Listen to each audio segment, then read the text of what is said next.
Hello everyone, today I wanted to do something a little bit different. BBC Studios recently released their audit, and within it, it basically contains information as to what their most profitable IPs are, as well as the TV shows that they are planning to invest in the future. And spoiler alert, not only is Doctor Who consistently still one of their most profitable IPs, but also one that they want to put even more funding into through to 2027 to 2028. And this isn't just some puff-piece statement, this is an official audit for the government by the BBC. So I'm not making this up, this isn't some kind of reach from my end, this is from the horse's mouth themselves, them saying which properties are profitable and which ones they want to put further investment back into, and Doctor Who is one of them. And I wanted to make this video once again as a piece of definitive proof that no matter what happens with this Disney deal, Doctor Who is not going anywhere. No matter what some people say, it's still one of the BBC's top profitable properties and one that they want to put more money into. But let's actually take a look at the evidence. Also subscribe if you're new, that would be greatly appreciated. Next stop is 25,300 subscribers and any support would be greatly appreciated. So here you can see the BBC Studios audit by the National Audit Office. This is proper,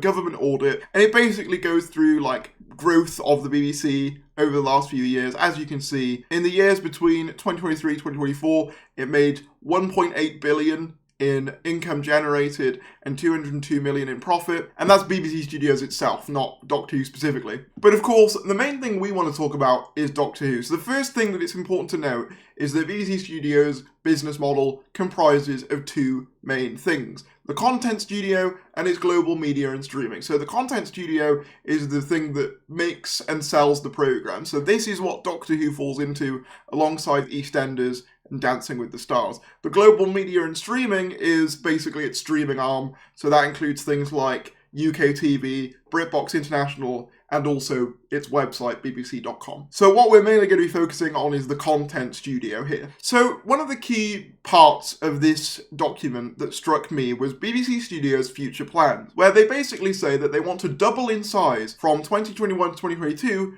to 2027 2028. And the way that they plan to do this is as follows. So essentially, the borrowing limits for the BBC have been increased for commercial activities from 350 million to 750 million between 2022, 2023 to 2026, 2027. So they basically have 400 million extra pounds to invest in commercial properties. And in order to achieve the growth of doubling BBC Studios, they want to rely on two key properties: Bluey, which is to the surprise of absolutely no one, considering how popular that is with kids, but also Doctor Who. Doctor Who is one of the two big properties they want to use and put more money into in order to grow BBC Studios. BBC Studios' plans for growth involve a significant transformation of the business model by 2027-2028.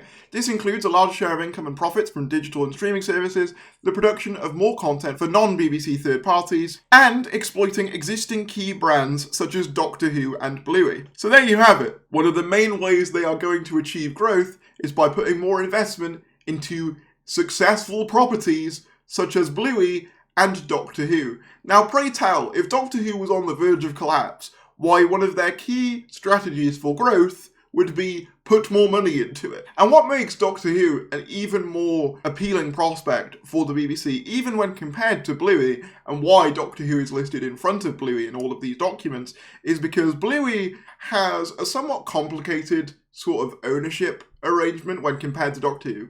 The BBC owns Doctor Who outright, pretty much, whereas Bluey was co-commissioned with ABC, and the IP rights actually belong to Ludo Studios, who is the production company for it.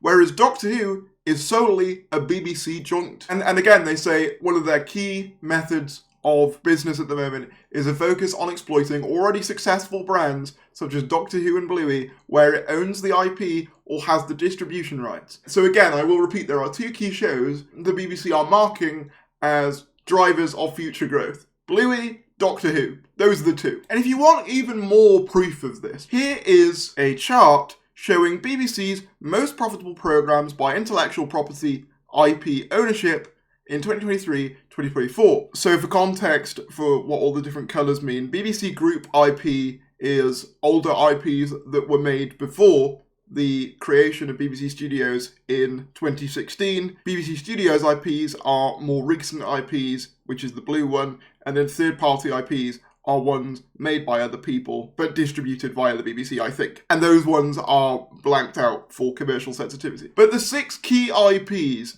that they mark as their most profitable ones are Strictly Come Dancing, Planet Earth 3, Silent Witness, Casualty, EastEnders, and Doctor Who. Those are the 6.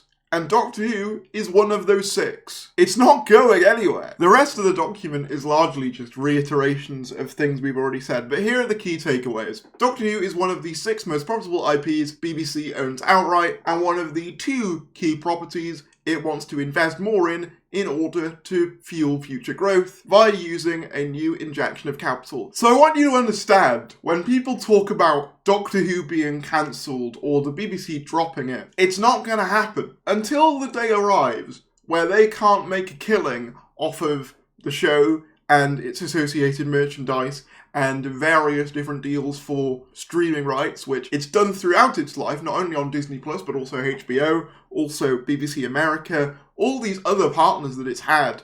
Doctor Who is going to keep getting made with or without Disney. It's something that I want to make incredibly clear. And again, people are probably going to comment on this video, even with all this evidence, saying, cope, and oh, it's going to get cancelled, whatever. The reality of the situation is BBC themselves have said they want to focus more on profitable IPs that they already have, and Doctor Who is one of the main ones it wants to focus on. So I recorded most of this video yesterday, but the file corrupted, so the ending cut off, so I'm having to refilm a new ending, which is why I look different for the rest of this. But I wanted to say that in a world where the BBC license fee is constantly under threat, and a world where it is possible that, in the next 5 to 10 years, the BBC could cease to be a publicly funded entity and instead become a commercial entity, in the same vein as something like ITV, the BBC will need large IPs in order to sustain itself. And I don't just mean IPs that pull in big viewership numbers, I mean IPs that can be merchandised,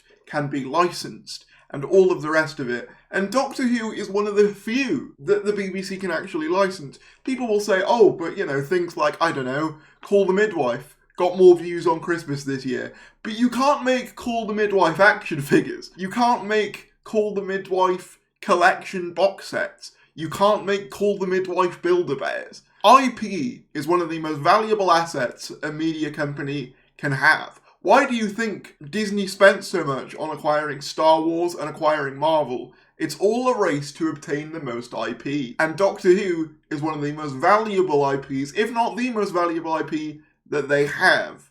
So they're not going to give it up, no matter how many times you scream and make videos saying it's on the verge of cancellation. That's why even during the Whittaker era, which is considered to be a lull in the franchise, there was always interest on the BBC's end in continuing it in some form. That's why there was still interest in picking up a streaming partner with Disney, because fundamentally, even if the IP goes through a rough patch, that IP is still worth a lot. It's the same reason why Disney will never sell Star Wars, even if a lot of people complain about the current state of Star Wars, myself included. It's simply too valuable of a property to give up. There will always be Doctor Who content so long as it's seen as a viable IP, which, as this audit shows, it is. But let me know what you guys think in the comments below. If you did enjoy this video, be sure to give it a like, subscribe if you're new, and I'll see you later.